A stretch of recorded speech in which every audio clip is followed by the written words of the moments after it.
हाय, good morning. आता वाजले सकाळचे 10:30, पावणे 11 झाले. आणि अनिता ब्लॉगमध्ये तुमचं सर्वांचं स्वागत आहे. तर व्हिडिओ काढायचा मुद्दा असा आहे की माझी कोमल आलेली आहे 7व्या महिन्यात इथं डिलेवरीसाठी. आणि इकडे आली म्हटल्यानंतर म्हणजे अहिल्यानगरच्या हॉस्पिटलमध्ये तिचं नाव द्यायचं होतं. तर आम्ही पहिल्या व्हिडिओमध्ये तुम्हाला दाखवलं आहे की आम्ही तिघंजणं गेलो होतो गाडीवर, यश, कोमल आणि मी.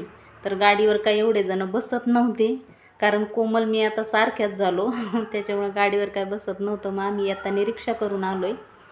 तर नाव नोंदवलं तिचं अहिल्यानगरच्या हॉस्पिटलमध्ये, बाळासाहेब देशपांड्यामध्ये.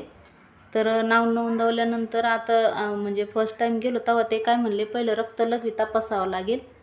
तर मग रक्तलघवी घेतली तिची, पण मग रिपोर्ट नव्हता आला. तर मग मंगळवार बुधवार रिपोर्ट येईन बोलले. तर मग कोमल म्हणली, मम्मी आज काल तर नाही गेलो आपण मंगळवारी, पण आज बुधवार आहे. तर मग मी आणि यश जाते आणि रिपोर्ट घेते, मॅडमला दाखवते आणि लगेच येतो. म्हटलं ठीक आहे जा म्हटलं, कारण गाडीवर आम्ही तिघं काय बसत नाही. म्हटलं जा मग दोघंच गाडीवर. तर कोमल गेलेली आहे हॉस्पिटलला रिपोर्ट घ्यायला. तर बघू आपण तिचं रक्तलघवीचा रिपोर्ट कसा आहे आणि मॅडम काय बोलतात त्यावर, ते पण ती येऊन सांगेलच आपल्याला.